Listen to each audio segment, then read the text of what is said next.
Bonjour et bienvenue. Alors, vidéo optique 12B, on va faire un exercice sur la dispersion. On va regarder le prisme.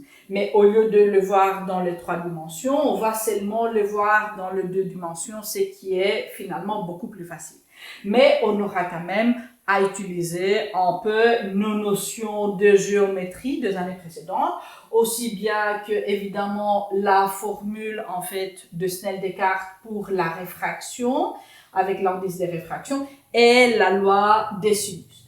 Je vous donne aussi que l'indice de réfraction de l'air c'est 1 pour toutes les couleurs, ce n'est pas exact, mais pour l'air qui est aussi en fait finalement dispersif comme tous les autres matériaux. La différence est très petite et finalement ça ne va rien donner sur la calculette si on se casse la tête pour prendre la valeur exacte. Mais bon, regardons le problème exactement comme il est donné. On a un triangle équilatéral, de côté 10 cm, et sur le triangle, d'un côté, on a 2 rayons, un rayon rouge et un rayon violet qui vont impacter. Je vous donne un certain angle et on veut trouver différentes choses selon l'exercice. On peut devoir en fait être demandé de trouver l'écart de des rayons où ça va sortir le violet, où ça va sortir le rouge, mais aussi les angles que ces 2 rayons vont sortir. Alors, commençons le travail en notant quand même les différents angles dont on a besoin. On aura besoin de cet angle-ci, et comme on a un triangle équilatéral, je suppose que ça vous dit en fait que tous les angles vont être de 60 degrés. Aussi, le fait que là, on a un angle d'impact avec le côté qui est formé, qui va être de 50 degrés, ben, le reste avec la normale, parce que la normale est la perpendiculaire au côté, ça va être de 40 degrés. Alors, maintenant, on a tout pour commencer à étudier notre réfraction. Pour laisser en fait, pour ne pas trop polluer les dessins, je vais enlever les 50 parce qu'une fois qu'on a calculé les 40, on n'a pas vraiment besoin du reste. Alors, utilisant la formule de Snell-Descartes, on peut trouver l'angle pour les rayons rouges, et ça c'est l'angle à l'intérieur, comme aussi l'angle pour les rayons violets. Alors, ici j'ai noté que vous avez vu la loi de Snell-Descartes et j'ai résolu finalement pour trouver l'angle quand on passe l'autre matériau pour utiliser directement pour faire ces calculs. Alors, N1 est un 1, on a sinus 40 divisé par, pour le rouge, 1,44 et arc sinus à ça. Alors, le rouge va sortir à un angle de 26,51 degrés avec la normale. Calculons maintenant pour le violet. Alors, le violet, on a 1 qui est l'indice de réfraction de l'air fois sinus 40 divisé par 1,45 et ça, arc sinus, attendez, je dois le refaire. Alors, on a sinus de 40 divisé 1,45 et ça, arc sinus, ça va donner 26,31 degrés. Vous voyez, si vous essayez de dessiner à l'échelle, entre l'angle de 26,51 et l'angle de 26,31, ça va être en fait difficile de vraiment tout faire à l'échelle. Alors, qu'est-ce qu'on a? On a d'abord le violet qui va sortir plus près de la normale à 26,31. Je ne sais pas si j'écris trop petit, mais vous l'avez à côté. Et puis, on a le rouge qui va continuer moins affecté à un angle de 26,51 degrés. Maintenant, pour travailler, pour trouver l'écart, ce qu'on doit faire, on doit travailler dans ce triangle AD et je vais mettre E pour le rouge. On va trouver les côtés E et puis on va faire la même chose pour le violet avec, on va trouver AF. Alors l'écart entre les deux, ça va être AF moins AE. Comment est-ce qu'on va trouver AF, AE sur ces triangles qui ne sont pas en fait des triangles rectangles?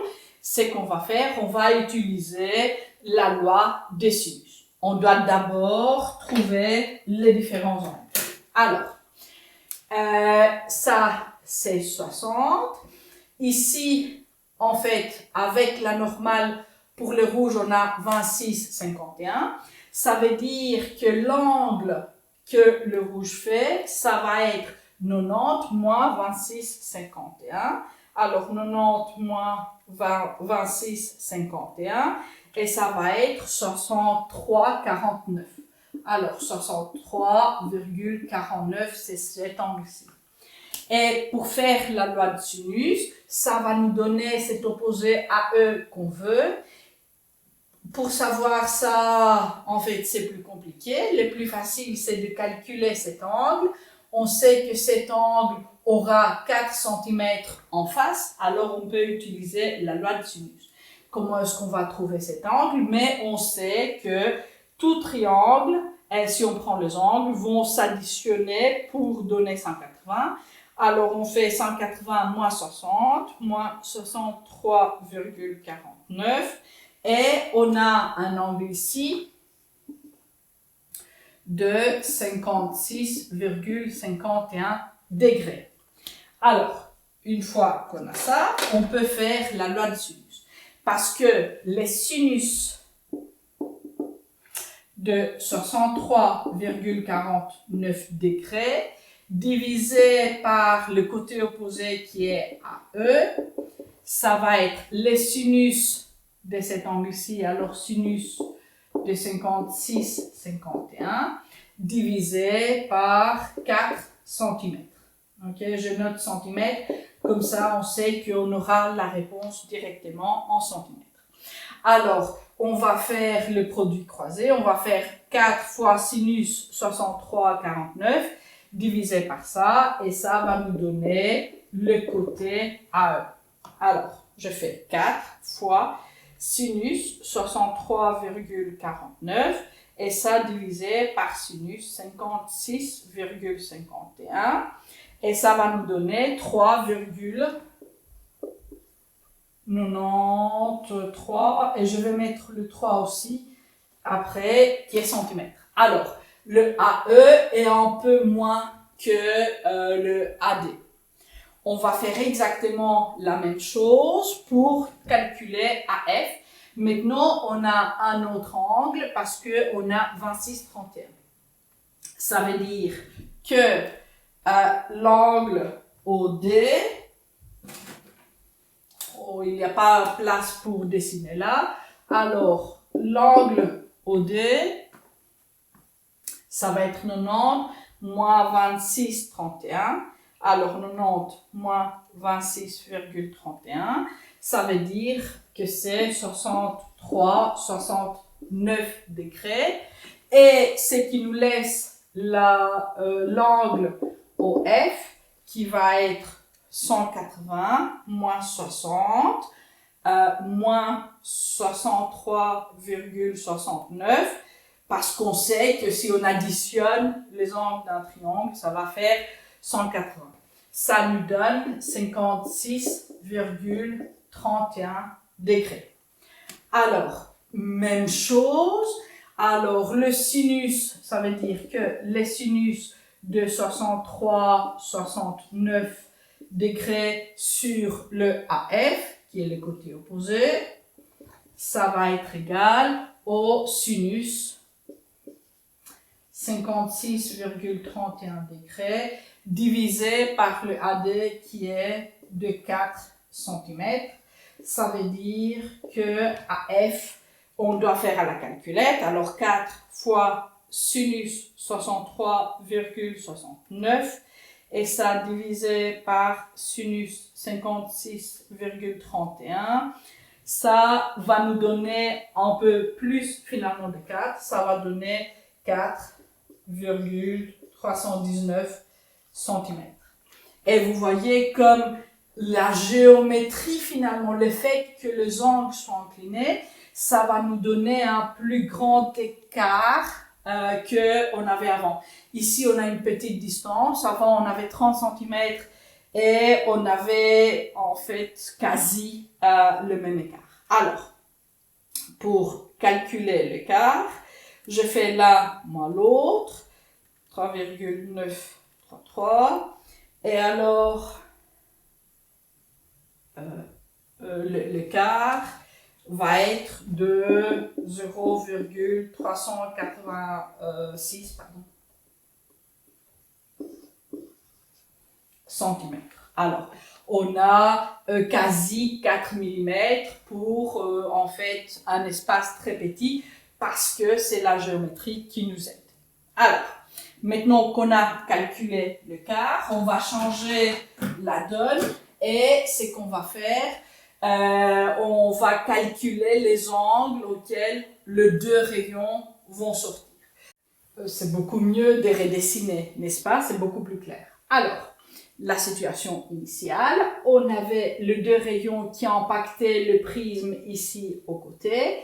Les deux rayons s'est séparés pour former un écart de plus ou moins 4 mm ici sur l'autre face et arrivant avec des angles différents. Alors, cet angle ici montré pour le c'était 56-51 et cet angle ici pour le F c'est 56-31. Mais nous, on ne peut pas utiliser ces angles directement pour calculer ce qui va sortir. On doit d'abord calculer les angles avec la normale. Alors, si on a cet angle, l'autre angle sera finalement 90 moins ceci, parce que ce sont des angles complémentaires. Alors, 50 moins 56,31, on a 33,69.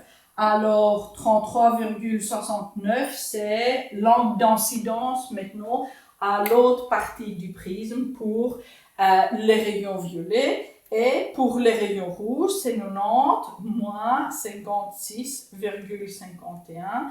Alors, on a 33,49.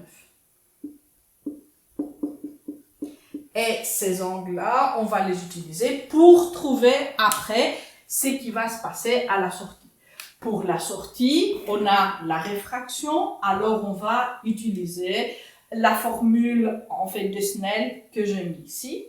Ça veut dire que pour le rouge, 1,44, parce que maintenant, on est le côté 1, c'est le côté finalement qu'on est à l'intérieur. Alors, 1,44 fois sinus de 33,49 divisé par 1, ça reste la même. Alors, arc sinus. Alors, la sortie pour le rouge, ça va être à 52,62 degrés avec la normale. On va dessiner après. Et puis, calculons la même chose aussi pour l'angle. Pour l'angle que le violet fait. Et alors, on a 1,45 fois sinus de 33,69 divisé par 1. Voilà, ça ne change rien. Alors, on a un angle de 53,54 degrés. Alors, vous voyez, pas seulement en fait que F a déjà un petit décalage, mais ça part à un angle plus grand. La différence n'est pas énorme, mais en fait, un degré va être suffisant pour nous donner dans un écran qui est plus loin, ou prenons en fait l'atmosphère pour l'arc-en-ciel, pour nous donner la séparation des couleurs. Alors, ici, c'est 54, c'est avec la normale. Alors, ça va sortir grosso modo comme ça. Je ne prends pas en fait des mesures exactes parce que C'est vraiment difficile, comme on a dit, de mettre de demi-angle quand on dessine. Et même chose pour ça, ça va faire quand même un angle, mais pas vraiment parallèle, un tout petit peu mieux, un tout petit peu moins plutôt que l'autre, alors le rayon rouge va sortir là. Et entre finalement ces deux, ça va être tout le spectre. Ça veut dire que tout en mettant finalement un écran là, vous verrez le rouge, l'orange, le jaune, le vert, le bleu et finalement le violet. Et le tout va être exagéré grâce à la géométrie du prisme. Alors, avant de vous laisser complètement, je vais vous donner un autre défi. Alors, je vais garder les mêmes chiffres pour les indices de réfraction, mais je vais changer ici l'angle. Alors, c'est que vous aurez, je vais effacer ici les rayons, parce que vous n'aurez pas exactement ces rayons, ça va être un peu différent.